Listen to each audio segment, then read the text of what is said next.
Hello, everyone.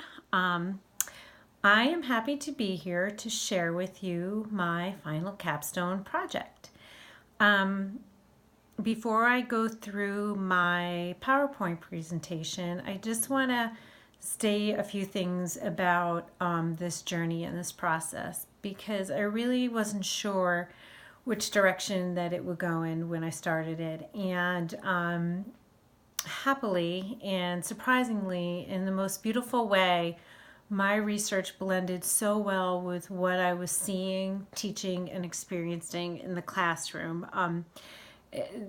What I learned helped me so much, and it made so much sense with many of my students that it really sparked my interest to keep going. And through this, I discovered really the field of art therapy and the importance of that. So, with that being said, my capstone project is Art as Therapy for Students with Behavioral and Emotional Issues.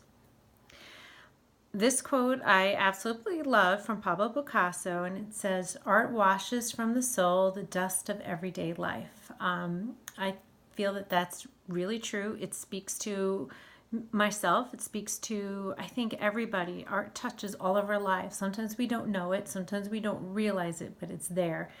It affects all of us, and it's important. So, why does art matter? Why do we care? Well, students with stressful lives and poor role modeling are often at risk for conflict-prone behaviors. We all have students that we know that they're stressed. They're stressed from things at school. Their home lives may not be the best. Their needs may not be being met by family members, by caregivers. There's a lot going on in students' lives, and how they cope or don't cope with it affects their behavior and causes a lot of emotional issues. We see this in ages K through 12. Creating art and the experience of going through the art making process is often a self-reflective experience. When we create, we usually learn something new, even if we don't realize it. As we go through the process, when we look at what we've made, we look at our choices, we look at the colors, we think about how it makes us feel. So it becomes self-reflective. And that's important for a lot of kids. This experience allows students to acquire coping skills, to gain confidence, and gain a self of awareness. All things that young learners and adults in today's society needs. So the role of art with students. This all started for me with my special education students.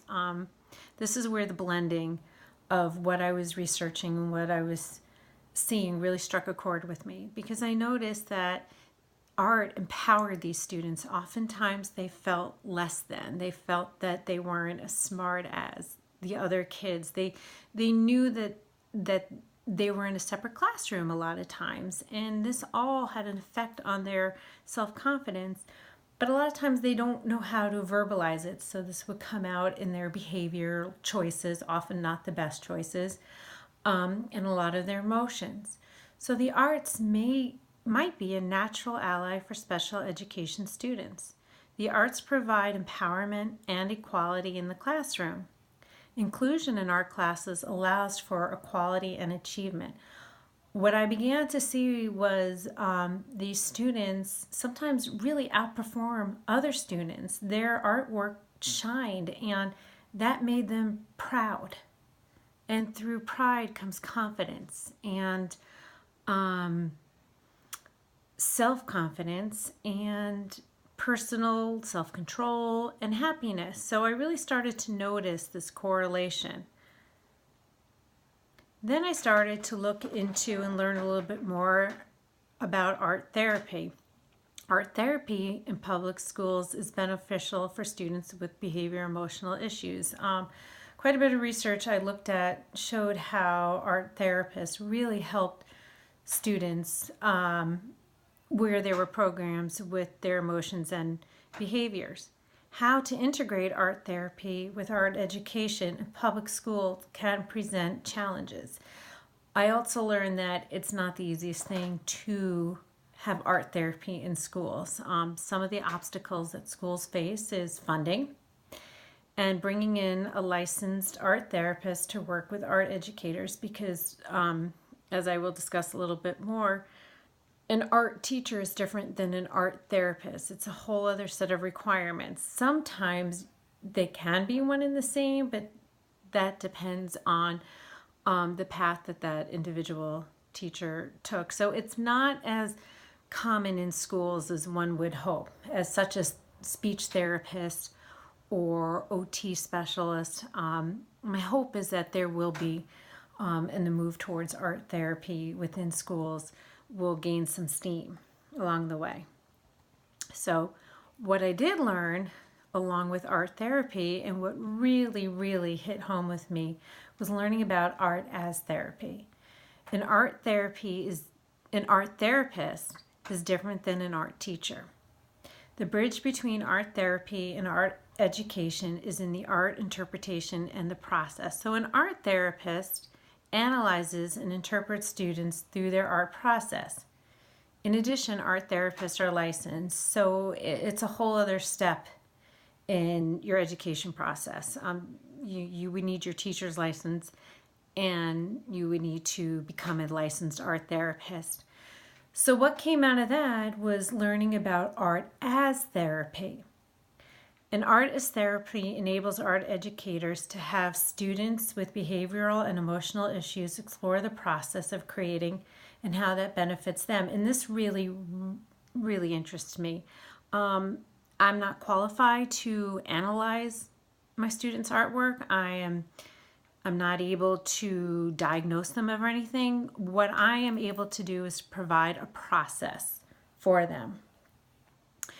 So I also get to see a lot of behavioral and emotional issues. Children today are faced with stressful school settings and problems at home, which often leads to a lack of coping skills and no means to safely express their feelings.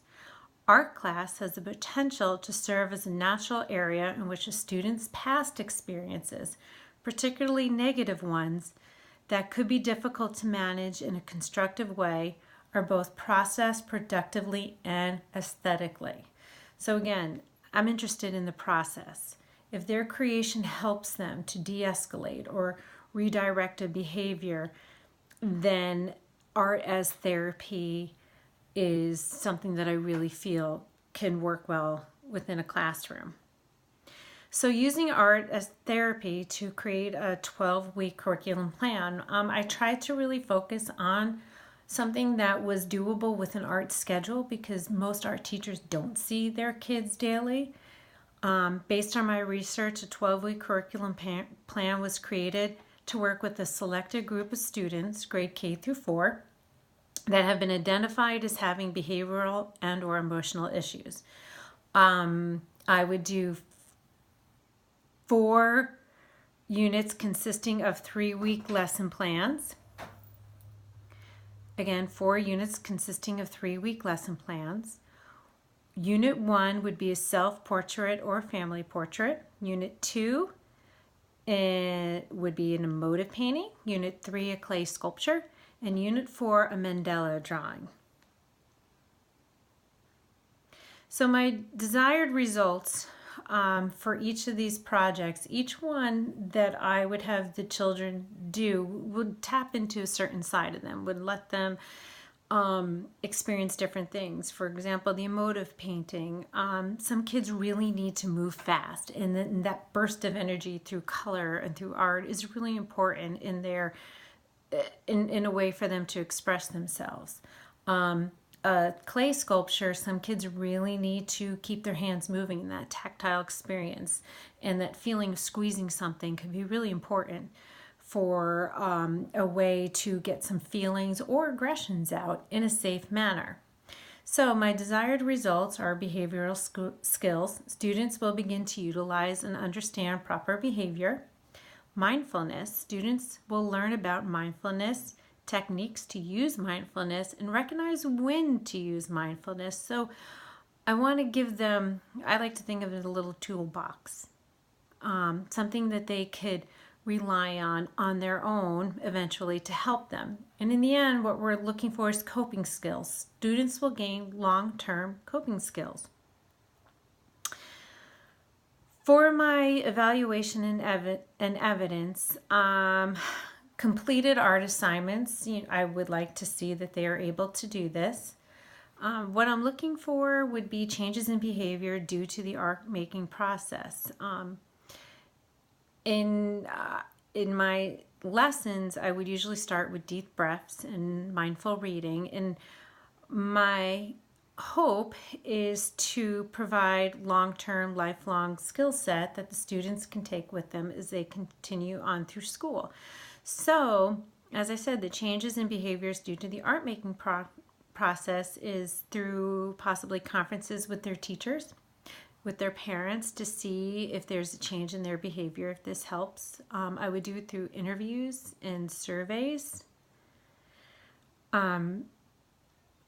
Really, in order for this to be a success, would be able to find a long-term measurement from these kids. So those who leave me in 4th grade, I would like to know that this skill set that they're acquiring, they can take to high school or junior high onto high school. So to really evaluate and assess how successful something like this could be, would be ongoing. And that is not something I'm able to do just yet, but I'm hoping to be able to do that.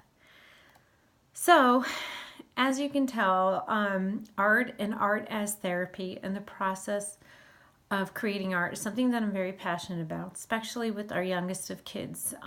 They shine, and I truly believe that everyone is an artist. I appreciate your time, taking the time to watch this and listen to this, and I hope that everybody walks away and realizes that they're an artist and is open to creating something.